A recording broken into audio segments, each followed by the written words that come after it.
हाँ जी प्रभु जी, सभी को मेरा नमस्ते प्रणाम। तो अमोल भाई जी। जी प्रभु जी, प्रणाम प्रभु जी। हाँ जी प्रणाम। आप ठीक है? जी प्रभु जी, ठीक हूँ। तो कल सवेरे जो है ना, हम्म। 11 बजे हमारा अपॉइंटमेंट था। जी। और वो अपॉइंटमेंट 15 दिन पहले बुक हुआ था। जी। और हमारे बीच जो है वो सनत भाई जी ने ये अपॉइंटमेंट बुक किया था। जी। वो परम भक्त है भगवान के। जी। और कल एकादशी थी। हम्म। तो 1 साल पहले हमने उनको कहा था, दोनों को, हस्बैंड वाइफ को, कि एकादशी का व्रत रखना है। जी। तो दोनों एकादशी करते थे निर्जला, यानी पानी भी नहीं पीने का, कुछ भी नहीं। अब 1 साल के दरमियान ठंडी है, गर्मी है, वातावरण कैसा भी है, ट्रैवलिंग में भी रहते हैं, है ना, ये भी सारा कुछ, लेकिन सारधार एकादशी व्रत का पालन किया, और वो भी निर्जला, है ना। जी प्रभु जी। हाँ। तो देखो, यानी 1 साल से लगातार निर्जला उपवास करना हर एकादशी के दिन, है ना। यानी उन्होंने कभी इस तरह से किया नहीं था। उनकी उम्र भी ज्यादा है ना। इस उम्र में ये व्रत रखना, पालन करना, और हमने एक ही बार कहा था, यानी कि किस हद तक उन्होंने हमारे शब्दों को धारण किया है, ये उनका डेडिकेशन दिखाता है, ये उनकी श्रद्धा दिखाता है, ये उनका डिसिप्लिन दिखाता है, ये उनकी आत्मनिष्ठा, परमात्मा में निष्ठा दिखाता है। आप समझ रहे हो, ये उनका भक्ति भाव दिखाता है। ऐसे वो परम भक्त है। तो हम्म। कल सवेरे 11 बजे वो भगवान के सामने बैठे थे, और हमें वीडियो कॉल किया, है ना। और हमने वो चाहते थे कि पूजा हम करें, और मन स्वामी जी से प्रार्थना हम करें, है ना, उनके लिए। तो ये सारा कुछ हुआ। उनको नीलकंठ भगवान का अभिषेक करवाया, उनके लिए प्रार्थना की। उनके प्रार्थना में कुछ नहीं था, उनको प्रार्थना में सिर्फ इतना ही चाहिए था कि भगवान, उसके अलावा कुछ भी नहीं, भगवान का साक्षात्कार, है ना।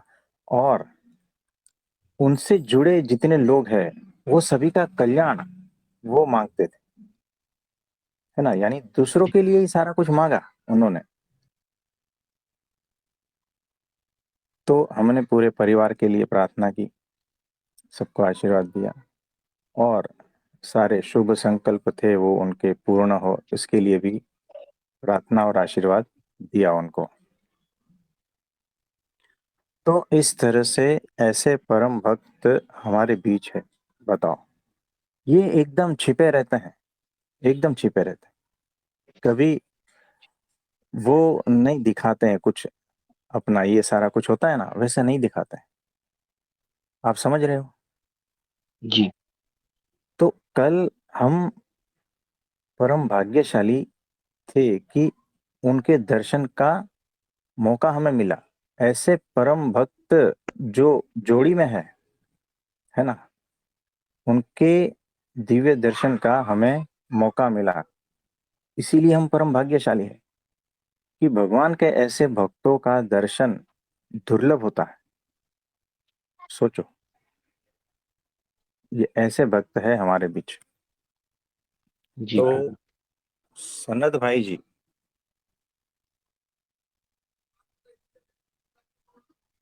हाँ जी सनत भाई जी, आप सुन रहे हैं? हाँ, सुन रहे हैं, हाँ प्रेम जी, प्रणाम। तो आपको कुछ कहना है? कभी कभी आपने जो बोला वो निरुत्तर निरुत्तर ही सबसे बड़ा उसमें संदेश है जो आपने दिया, और निरुत्तर होना ही सबसे बड़ा कहना है। इससे आगे मैं क्या कहूँ। हाँ जी, हाँ जी। तो बहुत अद्भुत बात है। दिल्ली में रहते हैं ये। हाँ जी, तो जी आपके प्रभु। चरणों में कोटि कोटि वंदन करते हैं। और आपके आपके चरणों में, और हमारे महंत स्वामी महाराज और स्वामी नारायण भगवान की कृपा से ये सब हुआ। उसके बिना तो होना ही नहीं था इस उम्र में वो चीज़। तो वही है, हमारे गुरु जी की कृपा से ही सारा कुछ हो जाता और है ना? सारंगपुर का विजिट भी, वो भी है। हाँ, देखो सारंगपुर आप गए थे, उसके बारे में कुछ बोलना चाहोगे? अब जब तक वहाँ कोई जाएगा नहीं, तब तक उसके बारे में क्या बोला जा सकता है। जितनी भी महिमा हाँ, की जाए उतनी कम है। ये एग्जैक्ट तो ऐसा ही है कि जो वहां पहुंच गया ना, तो बात ही अलग हो जाती है। और हमारे गुरुजी जब वहां रहते हैं, तब जब गए तो बात ही अलग होती है। फिर उसको शब्दों में वर्णन नहीं किया जाता। ये ऐसा नहीं। है, वो स्थान ही ऐसा है, हमारे गुरुजी का स्थान है वो। और तो हम लोग तो जब वहाँ गए, तो हम लोग तो देख रहे थे कि हमसे बड़े बड़े परम भक्त जो है गांव के लोग इतनी परिक्रमा कर रहे हैं। मतलब 150 की परिक्रमा तो ऐसे ही करते हैं वहाँ पे। मतलब उनके जो हाँ, दिव्य स्थान जो है। हाँ, और हाँ, फिर बाकी तो जो ओरिजिनल भगवान स्वामीनारायण का जो अपना उस समय का 200 250 साल पुराना जो उनका संदूक है, हाँ, और शास्त्री जी महाराज का जो हाँ, जितना हाँ, पलंग वो है, उसको अपने में दिव्यता है उसमें। वो चीज़ हाँ है, जी, उसको शब्दों में वर्णन नहीं किया जा सकता वो चीज़। हाँ जी। तो भगवान से, गुरु से जो अनन्य रूप से जुड़ा है, वो जब उनके स्थान पे जाता है तो अलग ही अनुभूति होती है। तो जो जी जुड़ा नहीं है वो भी जाता है तो भी कुछ तो भीतर एहसास हो ही जाता है। ये ऐसा स्थान है। हाँ जी। जी तो देखो अमोल भाई, बहुत सारे ऐसे जी भक्त प्रभु। हैं जो बहुत छिपे रहते हैं, पता भी नहीं चलता, आपके पास से निकल जाएंगे तो भी पता नहीं चलेगा। ऐसे हैं, बहुत ही अद्भुत। अब इस तरह से भक्तों के बीच में हमें रहने का मौका मिला, ये हमारा परम भाग्य है। ये ऐसा है। जी हाँ जी, प्रभु जी, इससे मुझे एक थोड़ा इस पे बोलना था प्रभु जी, क्या मैं बोल हाँ सकता जी, हूँ? बोलिए बोलिए। जी, हाँ, तो इससे हमें ना एक गुरु का जो एंगल है वो समझ में आया प्रभु जी, कि अब तक हम जानते और समझते थे कि शिष्य ही अपने गुरु के लिए मतलब तड़पता है, उनके लिए प्रेम करता है, ये लगता था। मगर आपके शब्दों से हमें ये पता चला कि जितना शिष्य गुरु से प्रेम करता है, उससे कहीं ज़्यादा गुरु अपने शिष्य से प्रेम करते हैं, उनकी केयर करते हैं, और उनके दर्शनों की भी उनको लालसा होती है। ये नहीं पता था मुझे प्रभु जी अब तक। तो आपके देखो, इससे ही मुझे ये भी सीखने को मिला, ये एंगल भी हमें पता चला कि गुरु भी अपने शिष्य के लिए कितनी मतलब करुणा रखते हैं, प्रेम रखते हैं प्रभु जी। हाँ जी, हाँ जी, ये एग्जैक्टली ऐसा ही है कि एक क्लास है और उसमें एक स्टूडेंट फेवरेट रहता है टीचर का, है ना? जी और प्रभु। अगर वो एक दिन दो दिन नहीं आया ना, तो वो जो क्लास का माहौल है ना, वो थोड़ा मंद हो जाता। और वो टीचर का जो शब्द है ना, पढ़ाने का जो स्टाइल है, पढ़ाने का जो एनर्जी है, या सब कुछ कह लो, वो थोड़ा सा मुरझा जाता है। इससे क्या पता चलता है? इससे यही पता चलता है कि वो जो शिष्य है ना वो बराबर पात्र है। और वो टीचर जो है ना सबको नहीं पढ़ा रहे हैं, सिर्फ एक को ही उद्देश्य दे रहे हैं, एक एक को ही उपदेश, उनको ही संबोधन कर रहे हैं, सबके लिए नहीं है। और हमने भी कई बार देखा है कि हजारों की सभा है, हमारे गुरुजी बोल रहे हैं, उस सभा में अगर कोई ऐसा भक्त है, कोई ऐसा शिष्य है, पता नहीं चलता है, तब हमारे गुरुजी खिल जाते हैं। और अगर ऐसी ऐसी सामान्य सभा है जहां पर उस लेवल का कोई नहीं है, तो फिर वो अलग होते हैं। ये इसको कहते हैं सेंसिटिविटी, मतलब कि इस चीज को पकड़ पाना, इसको कहते हैं सेंसिटिविटी। जो इस चीज को पकड़ पाता है ना, मतलब वो और नजदीक वो पात्र बन जाता है। ये ऐसा होता है।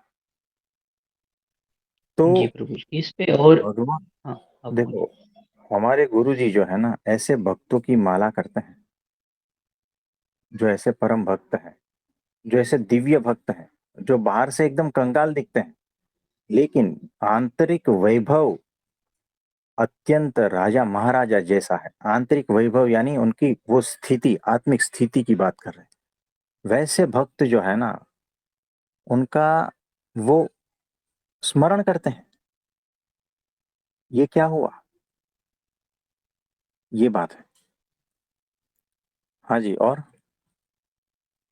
जी प्रभु जी, और एक कहना चाहूँगा इस पे कि आपके अभी इस ग्रुप में ऐसे बहुत सारे शिष्य हैं, जो आपसे बहुत ज़्यादा प्रेम करते हैं, मगर वो कभी एक्सप्रेस नहीं कर पाते या फिर आते हैं, चुपचाप सत्संग सुनते हैं और निकल जाते हैं।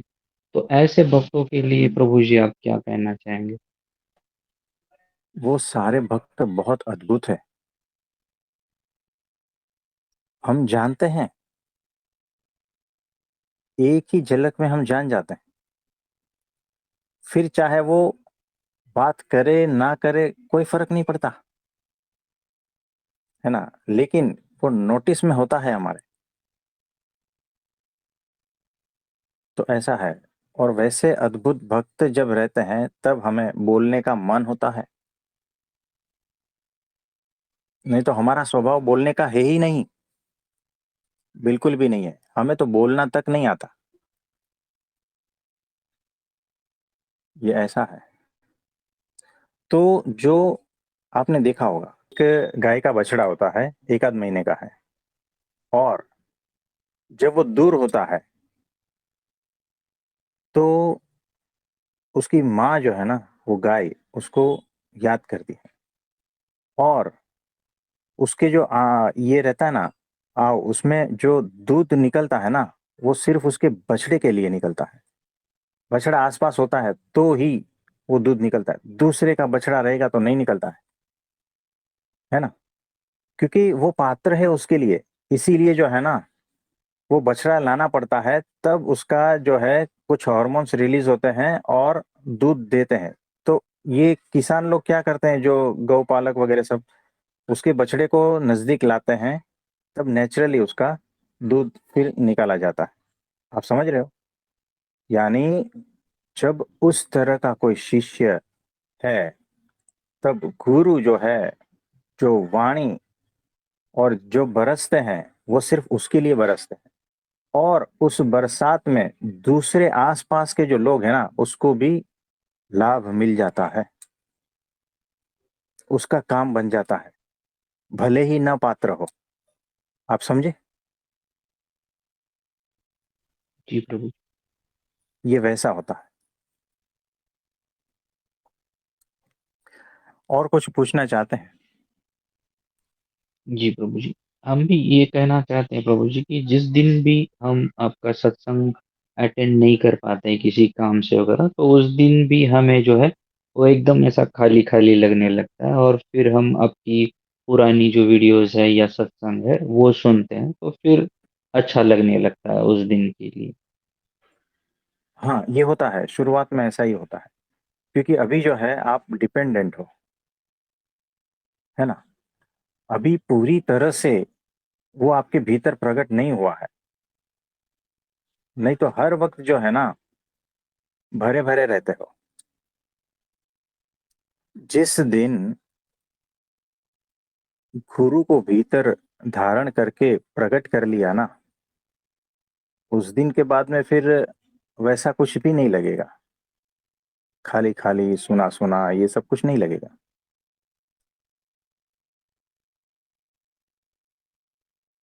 तो मैंपन को हटा दो भीतर से। खाली खाली सुनापन तो सिर्फ मैं को ही लगता है ना, अहंकार को ही लगता है। तो जब वो हट जाएगा, तब सत्पुरुष ही मेरी आत्मा है ये प्रकट हो जाएगा। फिर हमेशा भरे भरे रहोगे।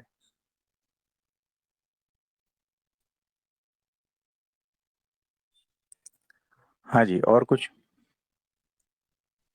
जी प्रभु जी, एक अनुभूति के बारे में बताना चाह रहा था मैं थोड़ा, उस पे एक हाँ जी, क्वेश्चन था मेरा कि प्रभु जी, कभी-कभी क्या होता है कि नींद में, जैसे एकदम गाढ़ी नींद, जैसे जिसे हम सुषुप्ति बोलते हैं, तो हाँ। उसमें क्या होता है कि जागरण घटित होता है, वहाँ पे होश आता है और कुछ समय के लिए वो नींद की स्थिति जाके कुछ समाधि जैसी अवस्था, उसमें मतलब सब पता चल रहा है कि क्या घट रहा है। और वो क्या होता है और उसमें ज़्यादा होश बढ़ता है और फिर वो जागृत अवस्था में आ जाता है। कुछ समय के लिए वो एक्सपीरियंस रहता है समाधि जैसा, जिसमें सिर्फ़ हम अस्तित्व हो जाते हैं, मैं का बोध भी समाप्त हो जाता है वहाँ पे। मतलब मन, बुद्धि तो ये गिर ही जाता है और हम्म। ऐसे जो फ़ॉल्स आइडेंटिटी होती है, वो पूरी तरह से नष्ट हो जाती है। कुछ समय के लिए रहता है और फिर ये हम्म। जागृत अवस्था में आ जाते हैं और फिर वो नींद आने में दिक्कत होती है। फिर वो आनंद की स्थिति में ही रहते हैं और नींद नहीं आ पाती बाद में उसके बाद। ये क्या होता है? ये अच्छी बात है, ये सही बात है। तो जागृत की अवस्था ऐसी ही होती है। तो एकदम डीप स्लीप जिसको कहते हैं, वो आ गई, उसके बाद में फिर शरीर की नींद को जरूरत नहीं है। फिर वो जो अवस्था है होश पूर्वक सुषुप्ति, यानी जिसको कहते हैं समाधि की, उसमें जाकर होश पूर्वक रह गए, उसका आनंद अलग होता है। तो अद्भुत बात है, सही बात है। जी प्रभु। तो ऐसा होता है, कोई प्रॉब्लम नहीं, इसको होने देना है। इसमें बाधा नहीं बनना है। आता है आने दो, जाता है जाने दो, कोई प्रॉब्लम नहीं। तो इसके सिर्फ जी, साक्षी हो जाना। जी प्रभु जी।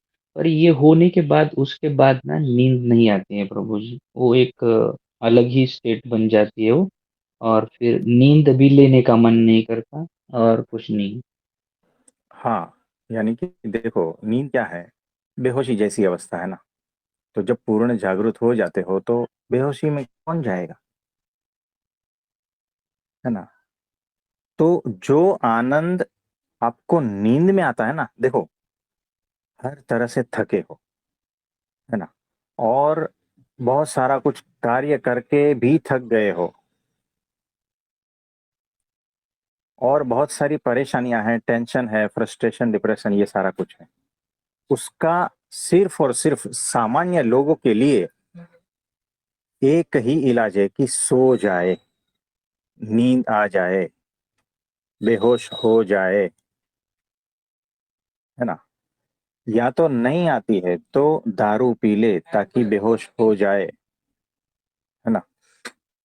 तो नींद एक उपाय है सामान्य लोगों के लिए, लेकिन वही चीज समाधि में घटित होती है, संपूर्ण होश में घटित होती है, कि ये सारे झंझट से छूट जाए और आनंद ही रह जाए। नींद में भी आनंद ही रहता है ना। सो जाते हो तो क्या रहता है? सब आदि व्याधि दुख उपाधि जो भी है, दुख, सब पीड़ा हट जाते हैं, और सिर्फ एक अवस्था ऐसी आ जाती है, वो नेचुरल अवस्था है। लेकिन समाधि में वो समझदारी पूर्वक, वो होश पूर्वक वही अवस्था होती है। तो ये अच्छी बात है, तो होश पूर्वक अवस्था अच्छी बात है। ठीक है। जी प्रभु जी। हाँ हाँ जी, तो आप सभी को मेरा नमस्ते, प्रणाम।